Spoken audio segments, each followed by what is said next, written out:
Municipalities are accused of overcharging consumers for electricity with no standard tariffs.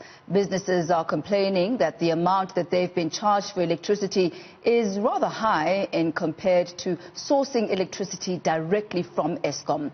The city of Johannesburg charges around R1.71 per kilowatt hour, while Ekurhuleni costs R1.43 per kilowatt hour. So far, Nelson Mandela Bay Municipality is the cheapest at R1.03 per kilowatt hour, followed by Durban, which charges around R1.26 per kilowatt hour. Joining us to unpack this is Economist Mike Schussler. Good to have you with us this afternoon, Mike. And perhaps while we're still talking about how much you pay, depending on which municipality you're under, if you buy your electricity directly from Eskom, you'd be paying R1.16 per hour. If you could just talk us through the mechanics of this pricing. Well, what we have is Eskom that gets an approved rate every year from NERSA, and then what happens is that the municipalities then afterwards apply for their adjustments.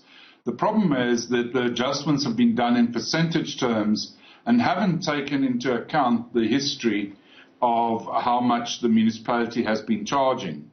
And municipalities very often get around the NERSA things by adding other factors, not just the kilowatt per hour price, but charging, for example, in Johannesburg, a network fee. And that then adds to the consumer's stresses. And let's just say it's not just in the manufacturing environment where there's a wide range, up to a 70% difference between the lowest and the highest tariffs, but it's a similar situation for the consumers. So when me and you pay for our electricity, if I'm in Soweto and I get Eskom power, I'm charged a much lower rate generally than I would be if I am in Joburg. And the same applies to most municipalities out there. Municipalities make a lot of money out of electricity. It's become a very big cash cow for them. Water and electricity prices are increased tremendously, and the operating margin has for many years been in the region of 70% for most municipalities, which is very, very high. If a private sector did that, I'm quite sure the Competition Commission would be called out, and we would have a trial at the Competition Tribunal. That's not the case, however, with electricity and water from municipalities. And so what role does a body like NERSA, for example, play in this? Well, they play a very important role, but the problem is, as I said, they came in, they didn't look at the cents per kilowatt equation of the history. They gave them, yes, this is what your margins are right now.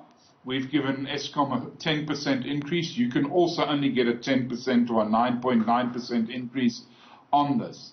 The municipalities would then apply that, but that would already have been a higher rate than Eskom's rate. So that rate stays higher forever.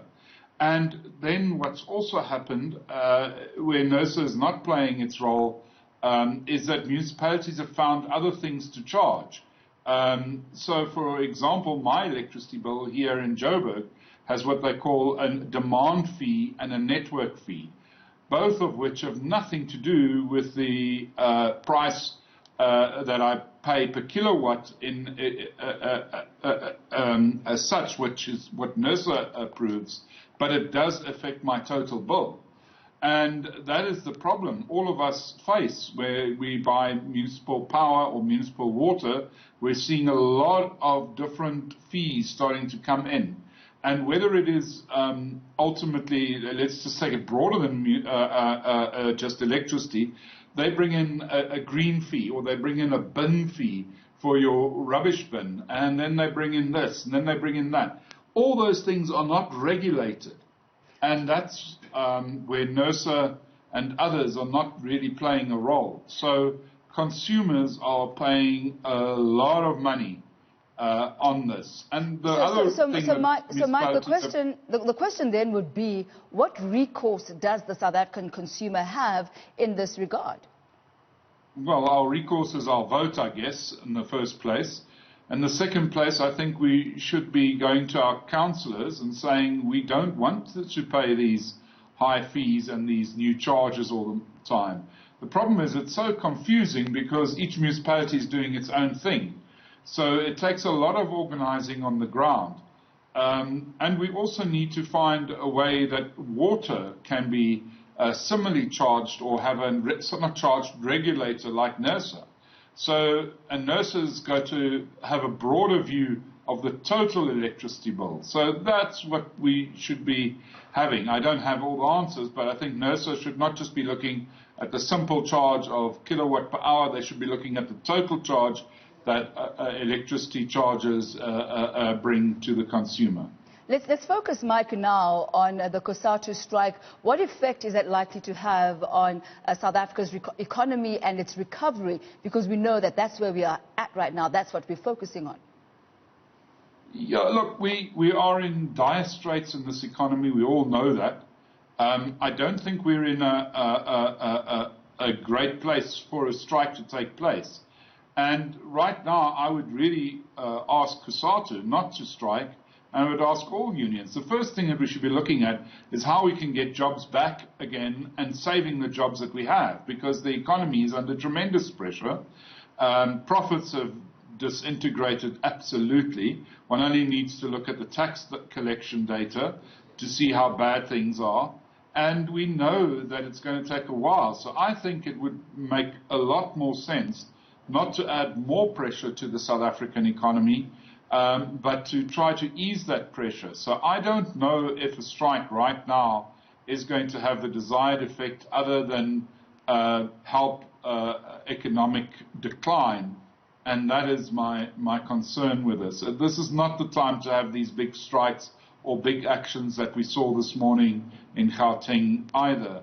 It really places a lot of pressure on the current businesses trying just to make ends meet.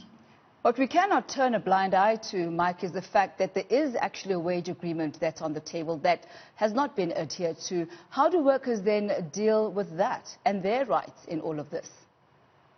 Well, I think we're referring to the Public Service Bargaining Council, and that is something that the government and they must sort out, and the best way to sort that out is to follow a legal process, because they have an agreement, and if you have an agreement, then that's the way that you should take it. Let's go the legal process.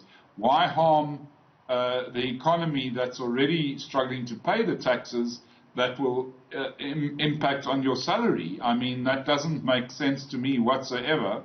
So, yes, workers have other recourses. They have unions that have money available to pay lawyers' fees and to go to court. And I think that's the process that they should follow. Mike Schussler, thank you so much for your time this afternoon. That's economist Mike Schussler saying that a strike action is not the best route right now. They've got a written agreement, and that is something that can be taken to the courts, giving Cosatu and all those implicated another way of dealing with the impasse.